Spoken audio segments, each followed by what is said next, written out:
So whether you're looking to airbrush a t-shirt like I have here, or miniatures like these kind of figurines here, the Iwata airbrush is a really good airbrush to do both. So what you get in this auction is an Iwata HP BCS.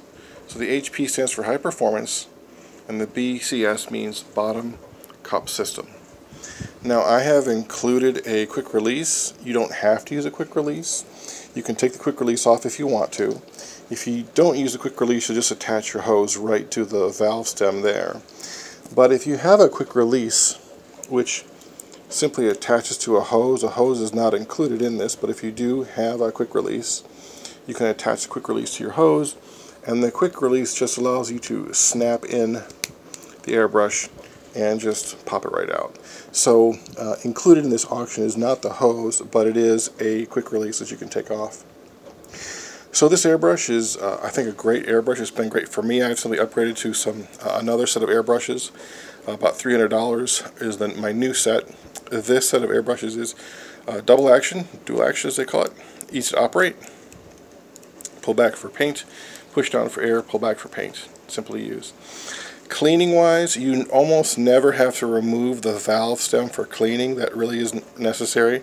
And rarely do you have to clean out anything in this section here. Usually cleaning will involve the back of the airbrush and a bit of the front. So let me show you how that works. The back of the airbrush, this handle simply unscrews. And the reason this handle has a little hole in it is because sometimes as you're airbrushing you'll want to release the needle chuck and just turn it back. Sometimes as you're airbrushing the trigger will float a bit, and to fix that you just release the needle chuck and the trigger will pop back in place and close it. So that's a common adjustment, and that's why that's there. Removing that, we have the needle chuck. You can just loosen the needle chuck to remove the needle. And you will do this occasionally for cleaning if it's stuck like it is a little bit today. We just tighten our needle chuck down, pull back on the trigger a few times, and that will release the tension. So the needles are fairly new. I'm not sure how well this will focus for you, but the needles are fairly new. And may have a little bit of paint or cleaning fluid on there.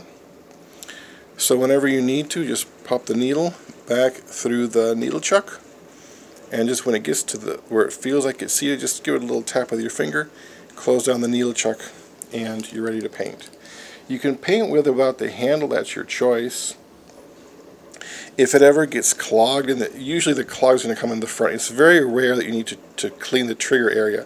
But here's what you would do to clean the trigger area. You'll remove the needle. This entire section unscrews, and if you unscrew it a little bit, it makes the trigger feel a little looser. But otherwise, you'll simply unscrew this completely. I'll take off the needle chuck, unscrew this, and this will let me remove what's called the auxiliary. Now the auxiliary for these do have this second auxiliary piece that's built in, and then you just remove the trigger. It's very rare that you have to clean this out. You're almost never going to get paint flowing back into here, but if you do, I just want to show you how you reassemble this. So the trigger has a small flat section, a little indent, and that indent goes toward the back. It'll take you a moment to get used to feeding this in, but you simply drop the trigger in, and you'll just sort of have to feel for it. It will seat down. What it's going to do is it's going to try to seat where the air valve is. So there's a small hole deep in there, maybe a little hard to see. And what I'm going to do is I'm going to take my trigger, after dropping down on the floor, I'm going to take my trigger with that little indent back, and I'm simply going to let gravity drop this into the hole. This is the only part that's a little tricky to do sometimes, but with a little bit of feeling around, you will actually get this. You'll become quite good at this because you won't clean this too often. And once you have it in place, you can sort of press it and it'll pop back. See how it sort of pops back? I know it's in the right spot now. So the next thing you'll do is you'll take this assembly, which consists of a spring and this backing piece, and you're going to have this top part of what's called the auxiliary up. You're going to slide it in, And once it's in place, you'll see it sort of come through. And just give this a few turns, and everything's pretty secure. You can press down to show you that the valve's working and pull back. Once that's done, you're simply going to place the needle through with the needle chuck. And usually, as I say, you normally won't disassemble this. It's very rare if you have to clean anything in this up and down section here. It's extremely rare. The part you'll clean the least is down here. Up here is the second least. So I'll go ahead and press my needle in, tap, tap, tap, give it a quick turn. It's reassembled. And place the back handle on, which some people will actually paint without it. The area where you're going to clean the most is up here and maybe where the jar is. So with respect to feeding, you simply are going to take one of these bottles, and the way these are designed to work is you simply push it in and give it a slight turn and it'll hold. To remove it, it's a slight turn and you pull away. So this auction does not come with a bottle, but you can get, when you buy paint, you can attach the paint bottles directly to this. That's why I like the BCS, the bottom feed, because I can use bottles directly, and if I want to remove this, I remove this, and you can take a bottle with about 50% Windex or some kind of window cleaner and water, and that's your cleaning bottle. Whenever you want to change colors, just spray through cleaning for a little bit and change it out. And you can change colors really fast. So if you only have one airbrush, you can actually just use one airbrush with this and just a cleaning fluid bottle. So let me show you the parts on the inside. So this is what a BCS looks like when it's disassembled. There's just the needle. You will rarely have to clean this out, but occasionally you may have to replace the tip, or what I should call this cone part here, known as the nozzle. And that just fits right in. So this is what this thing looks like from the front. There's two air holes. The air holes come from those two holes that you see right and left. And the paint floats actually around the needle. Now I just was painting with white paint with this, so you see a little white on there. I'm going to simply drop over this cone, which is the needle. I'm sorry, which is the nozzle. The next part that goes on simply tightens around it. This is often called the air cap in some airbrushes. In this case, there's a two-part air cap. You will have to use a little wrench, but you don't have to wrench very hard. You just want to sort of snug it a little bit. The next part is for this, what's known as the nozzle guard, but it's actually part of the air cap. The airbrush will not operate without this because this actually does the final mix of air. So some people will paint like this, and the danger with painting like this is you can see that the tip's right sort of there at the end. If you drop it right now, the tip will bend, can be really bad. But if you're using acrylic paints, sometimes this will dry out and you can either pick at it or use a Q-tip to remove it, and that's called tip dry.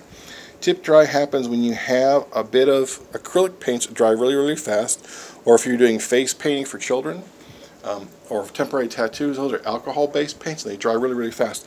And when they do, sometimes they'll leave a little bit of paint right on the tip, and you need to pick that off. So some people actually use this airbrush without the next piece, which is the needle guard.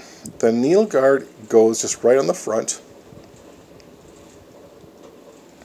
and that's the gun fully assembled. In cheaper airbrushes, this is all one piece.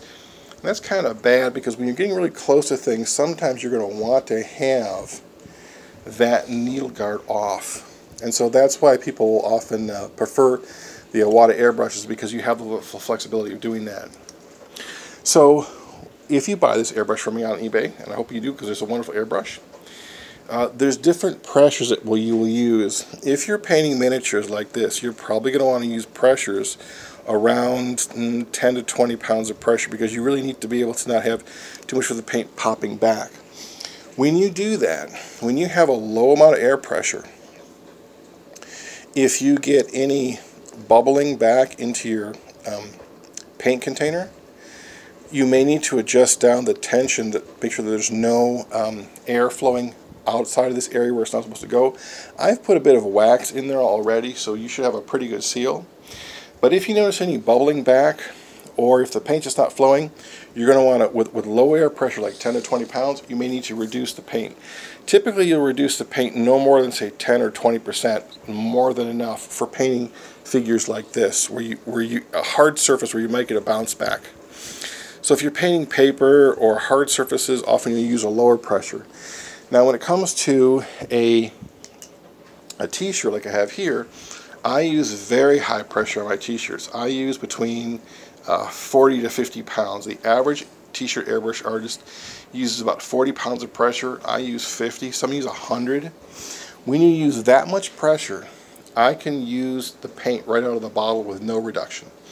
So if you have about 40 to 50 pounds of pressure, you don't have to thin it at all, except for white.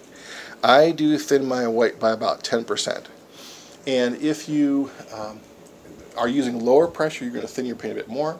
Higher pressure, less. If you use 100 pounds of pressure, you're not going to have to thin it all. But that's really weird. And the reason that t-shirt artists do that is we want the paint to really penetrate into the fabric. So when you get this airbrush, if you have any clogging issues, I've cleaned it for you, and everything's worked great. I say the needle and the tip, the needle and the nozzle, I believe, are new, or they're not too old. You'll just need to supply a bottle. But this is a great airbrush, and it's worked for me really, really well. If you're just learning and you have any issues, let me know. Again, I will include for you the quick release. If you don't need it, you just take it off. But otherwise, I hope you enjoy the airbrush. I've loved those. I'm just moving on to a different line of airbrushes, so I hope you enjoy. Thanks.